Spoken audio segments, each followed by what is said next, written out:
Poundside Pop and Hood Tally are two upcoming rappers in Philadelphia trying to make it in the industry, but most fans have no idea about the deadly beef they have behind the music. So today we're breaking down the entire shocking story. Poundside Pop and Hood Tally both came up in the trenches of Philly. Back in the day, there was some tension between their crews, but it wasn't that serious until a fight broke out at a basketball game and everything changed. According to rumors, Pop and Tally were both at the game with their homies. Pop's friend Sadi allegedly said something to a dude from Tally's set, Uptown, and that's when the situation popped off. A few years later, Tally went live on IG and said he was beating Pop up until Pop's homies jumped in to save him. When I see, you was getting you was getting beat up, or you was getting whooped, but then, because they used to use these, but now they using these, so like if a person was getting they bottom toe up, you feel me? I mean with these, and they would go pick up a blick because they got that. People don't do that no more. They'll resort to the blicks instead of using these. They you at don't. that basketball Well, game, no. nigga, I punch. Pop and Tally were both at the game with their homies. Pop's friend Sadi allegedly said something to a dude from Tally's set, Uptown, and that's when the situation popped off. A few years later, Tally went live on IG and said he was beating Pop up until Pop's homies jumped in to save him. When I seen you at that basketball game, nigga, I punched you the fuck out, nigga, and then your team started jumping me. But we'll get to that in a second. After the fight at the basketball game, Tally's homie Shot Glizzy got booked on a gun charge and ended up behind bars with Pop's homie Sadi. According to rumors, they were fighting a lot while they were locked up, and that's why the beef really turned up. Shaw wasn't beefing heavy with Poundside before he got booked, but then the situation turned deadly. Sadi came home and was allegedly hooking up with the same girl as a dude from Uptown named Wee. Wee went to the same high school as Shot Glizzy, and that's allegedly how he found out where Sadi lived. Sadi grew up listening to Meek Mill and wanted to become a rapper to make it out of the streets. His mom believed in him and thought buying him a studio would keep him out of trouble, and it didn't take long for him to get his name buzzing in the city. Without Sadi, Pop probably never would have started rapping.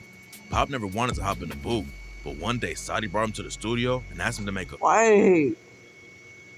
Wait, I think I seen somebody react to that on a channel of him on the radar. hook. Pop did his thing, and Sadi was rocking with it, so he asked him to do another one after that. Sadi dropped his first mixtape in 2016 and was building a good audience, but just a few months later, the street drama caught up to him and he was tragically killed at just 18 years old on February 9th, 2017. I'm telling y'all, at a young age, they don't even make it past 29. Don't even make it to 30 or 34. They dying at a young age. Sadi was at home chilling on the couch when some shooters pulled up and started letting off shots through the window. Nobody was ever booked for Sadi's murder, but Shot Glizzy was allegedly the driver for the hit. A few months later, Shot's homie Stooks was at a party when someone pulled out a gun and started shooting. 4 people got shot, but Stooks was hit the worst and almost died. He was a star basketball player in high school and had just received a full scholarship to play in college. But a month before he left, he was allegedly shot at Skip Back for Sadi. By that point, the beef was really heating up, and innocent people started dying too.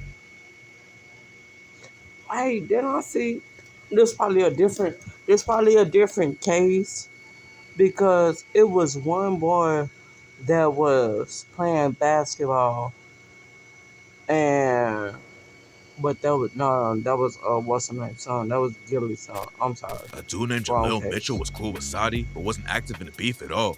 After Sadi died, he started wearing a hoodie with his name on it, and that's allegedly what got him killed. According to rumors, Jalil walked past an Uptown affiliate while he was wearing the Sadi hoodie, and the Uptown dude pulled out a gun and shot Jalil in the back. Then a few months later, Shah's homie Wee was shot and killed.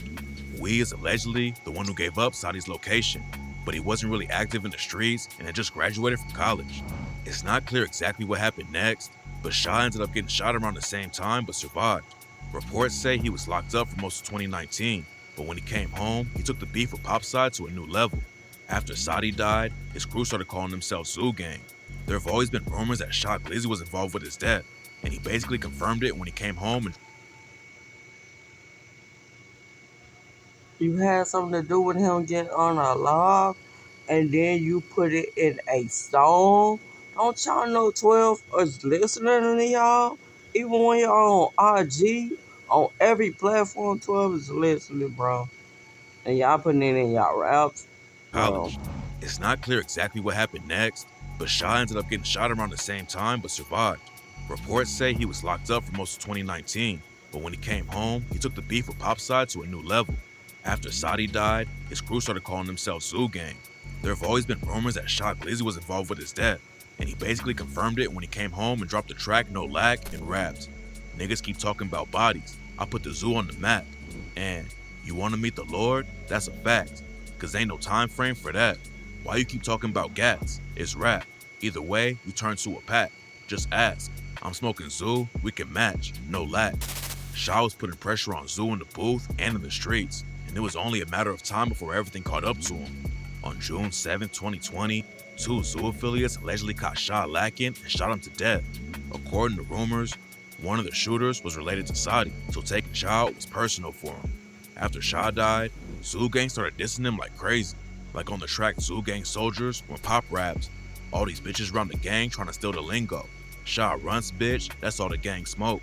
And on the track ZOO, Pop's homie OT7 Kwani said, last nigga played with Zoo name? Shit, got him stepped on. I know you remember, can't forget Oh, got him stepped on. I mean, y'all, so y'all did that. it, cause you was next to him. I put that on God. We catch a man and we gon' take it there. They said that his body had left the scene, but shit, his face still there. Losing Shaw was a big blow to Uptown, but it didn't take him long to clap back at Zoo. And in July 2020, they almost killed Poundside Pop. It's not clear how they got the drop on him, but 7 Uptown affiliates spotted him at the intersection of 25th and Master Street and started letting off shots. 4 people got hit, and an innocent woman ended up getting caught up in the situation and tragically died. Pop was the biggest name in Zoo Gang after Sadi's death. It's not clear how much work he was responsible for in the streets back then, but it would have been a massive win for Uptown to take him out. Luckily, Pop survived, but the violence didn't end there. In 2021, Tali's homie Jaleel Shans, aka Loso, was walking down the street with his girlfriend. They were in a pretty safe area of the city, but that didn't stop the ops from crashing out. A van pulled up on Loso, and 4 dudes hopped out shooting. The cops found at least 27 shell casings at the scene. It was clear from the jump that it was a targeted hit and not just some random shooting. It's not safe nowhere. You can't even walk down the street. I don't know anything about Philly. I'm just watching this, learning. You feel me? I don't know anything about Philadelphia or anywhere in like outside of Texas. You feel me? And this is just sad. He was walking with his girl, and y'all jumped out of a van. For Uptown to take him out. Luckily, Pop survived, but the violence didn't end there. In 2021, Tali's homie Jaleel Shans, aka Loso, was walking down the street with his girlfriend. They were in a pretty safe area of the city, but that didn't stop the ops from crashing out. A van pulled up on Loso. But is that his girl by the street? Like, go back. Like, is that his girl? Why are you not walking on the. Well, man, you're supposed to walk on the other side of your girl, not have her by the street. Loso I'm was just walking down the saying. street with his girlfriend. They were in a pretty safe area of the city, but that didn't stop the ops from crashing out. A van pulled up on Loso, and 4 dudes hopped out shooting. The cops found at least 27 shell casings at the scene. It was clear from the jump that it was a targeted hit and not just some random shooting. Loso and Tally were really close, and in an interview, Tally talks about how much his death hurt him. It's not clear how active Loso was in the streets, but he was one of the dudes on Tally's side who was clowning Pop for getting his watch snatched. A year before Loso died, Tally and Pop's crews got into a fight, and Pop ended up losing his watch. Tally and his people say they snatched it, but Pop claims it fell off during the fight, and someone in their crew just picked it up off the ground. Pop told Tally he could wear the watch to his funeral, so Tally clapped back and said Pop should send an assassin if he really wanted his watch again. The drama between Pop and Tally was getting them both a lot of attention, and that's when Philly's biggest rap star hopped in to try and squash it, but ended up sparking a whole new beef. Meek Mill made it out of Philly and was one of the hottest rappers in the world at one point. By the time I love me some. I love McMill music. Man, that's the only person I don't know if that's the only person I know from Philly is Meek Mill. And Pop and Tally were going viral for their beef and diss tracks, Meek was already a millionaire who stayed far away from the trenches. Meek saw all the violence going down in the city, so he hopped on social media and said he would get all the main artists in the city a record deal if they put the bodies behind them and squashed the beefs. Pop got heated when he saw the tweet because he felt like Meek wanted people to forget their dead homies for a little cash. Before they started beefing, Meek and Pop were actually cool.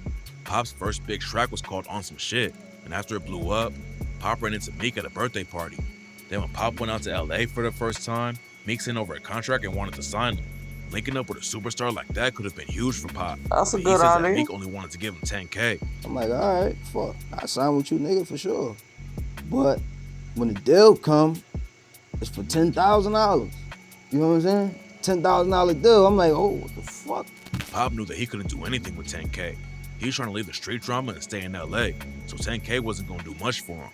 Pop hit Meek back and said he was rocking with him, but the deal wasn't big enough, and that's when Meek came back with a 20K offer. Pop turned him down again because he couldn't take care of himself or his people with that money. But back then, it was Shit, give me 10K. Give me 10K or 20K. I don't even rap. I don't even really know how to do this. And I can't even monetize the channel. You feel me? Because of my situation. And I could just click the button and I still wouldn't make anything off of this channel. And it ain't all about the money. You feel me? But, still you all know. love. Meek was still supporting Pop, but asking everyone to squash the beef got Pop heated. He told DJ Vlad that Meek talking like that put more attention on him from the cops. Plus, he had lost people close to him, and Meek wanted him to forget all about it for a few racks. Pop said that if Meek really wanted to help artists from Philly, he could have reached out privately instead of airing out the business like that on social media. He brought up how Lil Durk signed King Von, even though Von had all kinds of street drama, but Durk never publicly told him to squash anything. Meek got clowned all over social media for acting like he was trying to stop the violence while he raps about the same situations. Then Meek said that pretty soon, everyone was gonna have to pick a side because you can't be cool with everyone. Pop clowned Meek for being a hypocrite. Then he hopped on IG Live and said Meek was banned from North Philly. Not from North, bro. Not from North, Oh. bro. Banned, bro. What is wrong? Y'all gonna ban Meek Mill? Hey, he's the one that set North Philly on a go-to, cause that's the only way I know Meek Mills is from what is this album called? What is it called? Daydream or something? Where his pop got on a love and all that. I only know Meek Mill about the and his documentary, or I mean not documentary or videos or whatever, but and Jay-Z getting him out. He was And trying to stop the violence while he raps about the same situations. Then Meek said that pretty soon, everyone was gonna have to pick a side because you can't be cool with everyone. Pop clowned Meek for being a hypocrite. Then he hopped on IG Live and said Meek was banned from North Philly. Not from North, bro. Not from North, bro. Banned, bro. What is wrong with this boy? And that's when Meek clapped back and said he runs the hood. The beef between Meek and Pop died down for a few years, but looks like it might be sparking up again. Trippie Redd was rocking with Pop back then, and Meek unfollowed him on Instagram over the situation. Trippie made a video calling Meek corny for unfollowing him. Niggas don't follow you when they see you with the ops. And listen though, it should have been that same energy when you was fucking with them little niggas. You was fucking with their ops at the same time, cornball. But it took Meek 3 years to respond. Meek posted a pic of Trippie on IG and went on a wild rant in the captions. He dissed Trippie like crazy and said, "If you fuck with me, fuck this guy right here." Pop and Meek haven't been going back and forth for a long time, but after Meek took shots at Trippie, Pop posted a DM that said, "Tell Trippie he good in Zoodelphia." so that's what that video was about. That video right there. Wait, go back. I'm sorry, y'all. I had a bad setup. But Meek that's what posted a that pic of video was Trippie on about. IG and went on a wild rant in the captions. He dissed Trippie like crazy and said, "If you fuck with me, fuck this guy right here." Pop and Meek haven't been going back and forth for a long time, but after Meek took shots at Trippie, So that's what that video right here was about. It was about the guy, not him. That's Meek Mill right there. But that was about the guy Meek Mill did that video about. I Pop was posted a so DM lost. that said, "Tell Trippie he good in Zoodelphia." It's not clear if Meek and Pop are gonna start beefing again, but at least the violence between Zoo and Uptown has slowed down. In an interview with Dirty Glove Bastard, Tally said he hopped off the Porsche around 12 years old and started selling crack that he stole from his stepdad. He stayed in the trenches and got wrapped up in a lot of beef, but now he's trying to switch up how he moves after he almost died at a gender reveal party for his son. A few years ago, Tally and his baby mama were hosting a party in an area that Tally knew he shouldn't be in. Everything was cool at first, but then Tally walked outside to grab something from his whip and an op spotted him. Tally thought they were just gonna throw hands, but then the other dude upped a strap and shot Tally in the arm. Luckily, Tally's homie was right there to drive him to the hospital. He was all good after a couple surgeries, but that's when he realized he had to change up his life if he wanted to be around for his son. Tally moved out of Philly to avoid the cops and street drama. Plus, he said he's not even gonna diss people on record anymore because the police are using rappers' lyrics against him all the time. Pop moves out of Philly. Oh, he ain't lie. 12 is using your lyrics. Who was that? Young Thugger. They tried to use his lyrics against him. Lil Durk lyrics against him. Oh, 2 yeah. has been focusing on getting his career pushing. He hit over 1 million views on YouTube with Trippie Redd on the track From the Block. If he gets into some more social media drama with Meek Mill, it'll put his name in the spotlight again. But luckily for now, it seems like Pop and Tally left a real beef behind in Philly, and both of them are focusing on their careers and putting the violence in the past. Sorry about that. Make sure you go check out Hip Hop